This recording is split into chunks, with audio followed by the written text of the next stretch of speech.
Yeah, as Hogan's going to bowl the first ball, and it's played to point for no run. Players from both teams, actually. That's lofted in the air by Pollock. He's got hold of that one. Did that clear that up? Yes, it did. And Carey comes in to bowl him again. He drives that. That's a lovely shot from Ed Pollock. That six obviously gave him confidence. Carey to bowl. That's a good accurate delivery, but it's been picked up beautifully by Pollock, who's gone 6-4-4. This next one is a hit in the air and brilliantly caught. That's a really good catch. And that's a wide delivery, which would have been a wide, except Chris Benjamin's decided to loft it away for six instead. He comes in to bowl to Benjamin, and he's given him a bit too much width there, and Benjamin says thank you very much and has cut that square for four. That one was lofted in the air. That might go through, will it? It's two fielders on almost got in each other's way, really. And he's hoiked that in the air, make that 3 sixes. That's the biggest of the lot so far. As Taylor is in to him, and Benjamin hoists that long into the stand behind Taylor for a towering 6. Taylor once again around the wicket, over to the off side this time, but Chris Benjamin is equal to it. He's over the wicket to Benjamin, who hits it long and high. Is it long enough? No, it's not. He's caught. And bowls a bouncer, which, that's beaten everybody now. That's the attempted pull shot. He's in, and it's another wide down the leg side. Oh no, it's in fact, it's flicked by Bethell. It's caught behind. Cook bowls, that's short, and it's hit away hard. Interesting, the fielder, who's quite away in from the 30-yard circle at square leg. Right arm over. Oh, there's bowled in. Brooks trying to pull out the onside. That one may have kept low again. He's played all over it. Callum Taylor is back at the river end with his off spin to Burgess, who tickles the ball very fine with an edge, and that will run all the way to the boundary. Burgess drives that straight, and that's a good, lovely shot. Bowling to Burgess, who drives that again. This time it's in the V, and it's being chased, but the ball is going to get there in the corner. Taylor is in, bowling wide of the off stump. Burgess hits it firmly. It did look like it might have been at catchable height. It's short, next one, and he's managed to pull that. Didn't go quite where he intended, but it's gone for 4 down to fine leg. Walker is in over the wicket. Burgess pulls it firmly in front of square onto the leg side. As that one is short, and Chakrapali has launched it in the air, but there's a fielder out there, and the catch is taken. Pulls well in front of square on the leg side, and that's another boundary. That one is driven in the air and very well caught. He's over the wicket. Van Vollenhoven comes down the pitch to play it. There could be a run out here. And he's gone. That is Garrett. He's in. Straight to Johal. And it looks like he's been caught behind. Johal didn't quite seem to know what had hit him. Through to the wicketkeeper's end. That's edged by Sidebottom for 4. I think it will be 4 precious runs. Walker bowls. Oh, that's a launch high by Van Vollenhoven. There's a fielder out there though, and he'll be caught, and that is the end of the Warwickshire innings.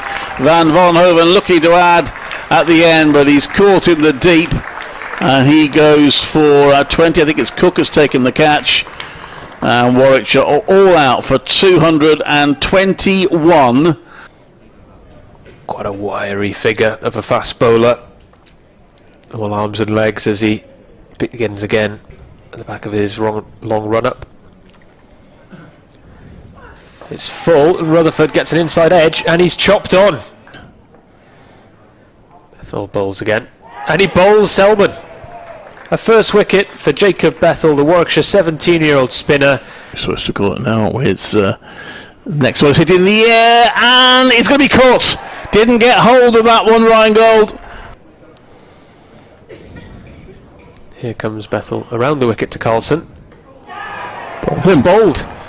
Similarly to Nick Selman earlier, Carlson moves onto the back foot, but Bethell's ball skids on. I feel this should be okay.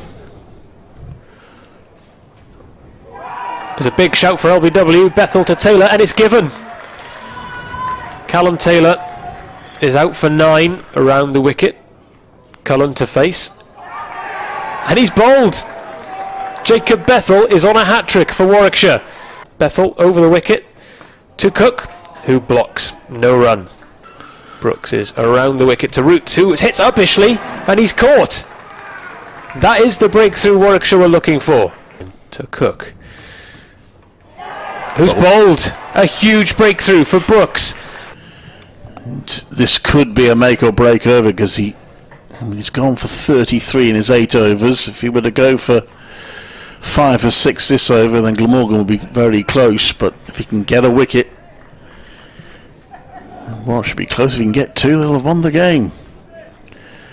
But credit to these two teams. They've on a pitch which is not particularly conducive to entertaining cricket, they have given us a bit of a thriller. There is side bottom over the wicket. Walker looks for a single on the leg side, but there isn't one there. He'll have to stay in his ground, and the balls tick away for Glamorgan. So it's 14 in 17. As long as it's less than a runner ball, it's not too much of a problem. But if Warwickshire can get it to a runner ball, or even more than a runner ball, then suddenly that will add another dimension to the finish here.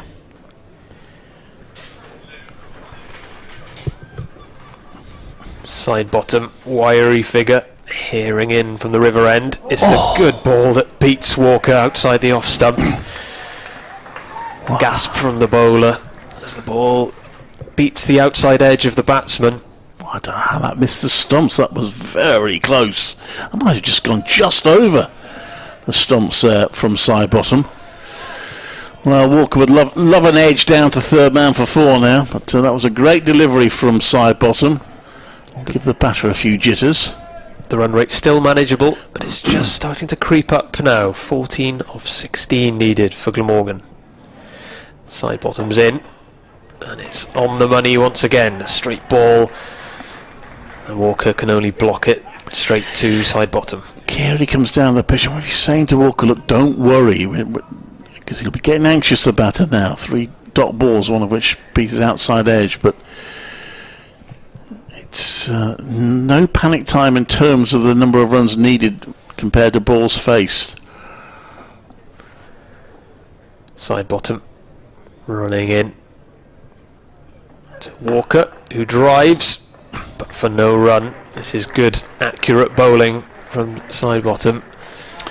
Needs to finish the over off now. Obviously, Morris's point of view, they'd love him to get a wicket, but if he can't get a wicket, if he can at least keep him down to number 1 in the over, just crank up the pressure a little bit. It's his 9th over, so he can bowl the last over Ryan side bottom. I imagine he will if we get that far. There he comes from the river end, side bottom. And Walker tries to pull but misses it. Regardless, Carey's running through, and the players will scamper through for a bye, which the umpire signals. Glamorgan still need a runner ball. They need 13 runs from 13 balls. We're down to the final ball of this over. Burgess a bit frustrated there. His throw wasn't a good one. If he got a decent throw in, there could have been a run-out chance there. But it was a fairly wild throw. Lucas Carey is on the strike. Side bottom comes bounding in from the river end. It's just wide of the off stump, and Walker swings his bat wildly but misses it.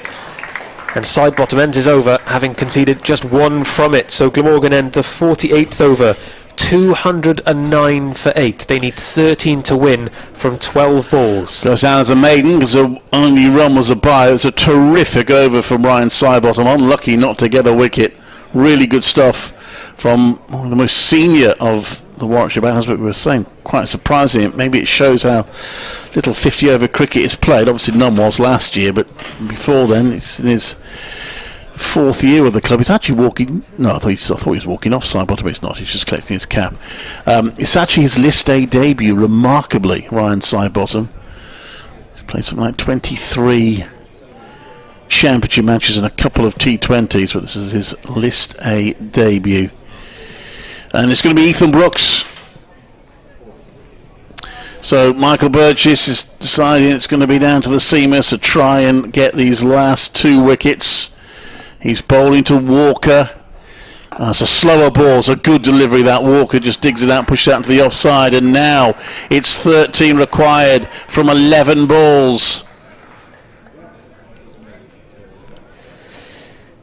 Yes, with 2 bowlers at the crease for Glamorgan now, this is where they're out of their comfort zone.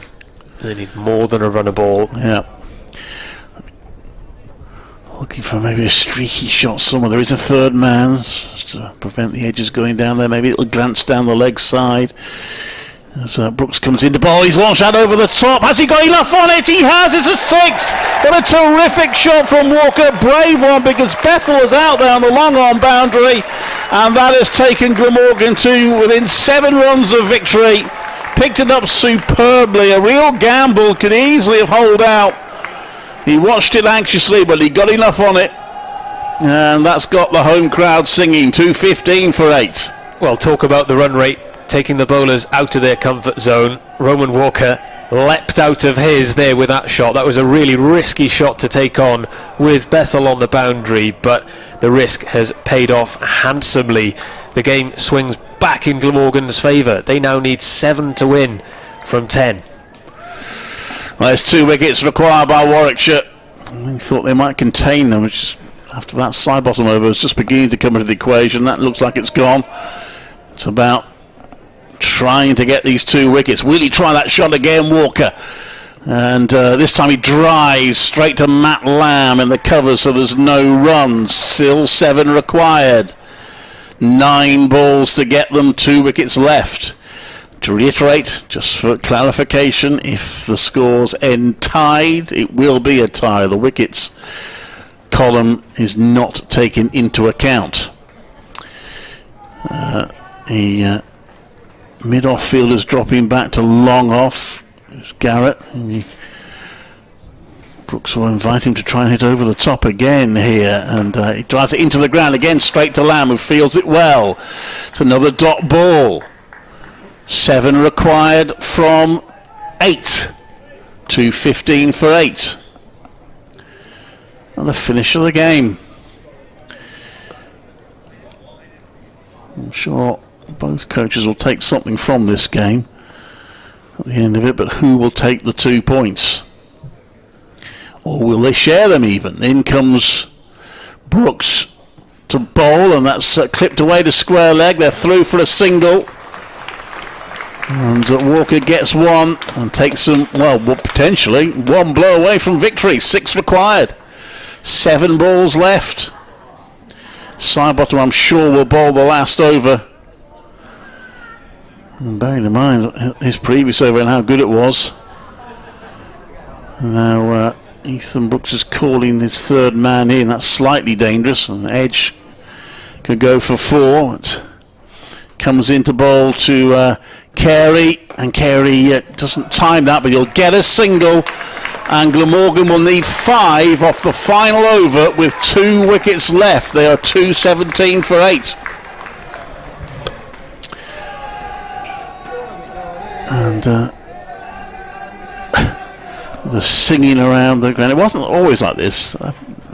David earlier described it as a pretty sleepy atmosphere at times today, but I think the sort of awareness about halfway through the Glamorgan innings that this might actually be very close has really got the crowd on the edge of their seats. Absolutely, it's got the feeling of a T20 finish under the floodlights at the moment, but still the glorious sunshine beats down on Sophia Gardens for this grandstand finish. Glamorgan need 5 runs to win it, and it will be Ryan Sidebottom to bowl the final over.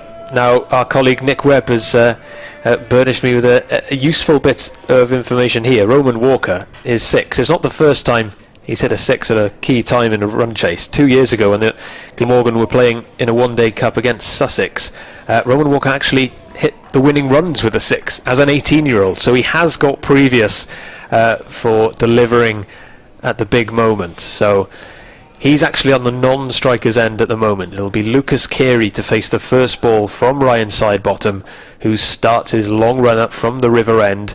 Right arm over, pace. And there's an appeal. He thinks there's a leg before wicket appeal there, Ryan Sidebottom, but there seemed to be a good deal of bat involved as well. Yeah, it was a shout of anguish, really. I think he's quite relieved actually to hit the pads, because it wasn't far off being a wide, but it just hit the toe. It's a dot ball, 5 required off 5. And at this stage, dot balls are almost as precious as wickets. 5 from 5 as Sidebottom turns again and comes herring in with his elbows pumping.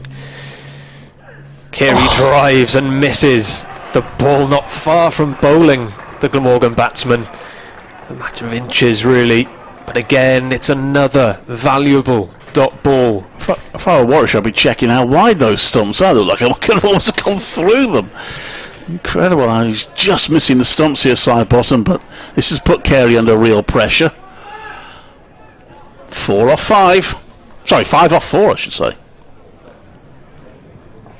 Here comes Sidebottom. Carey facing.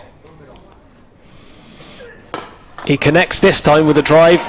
There's at least 2 in here for the batsman. The ball races away.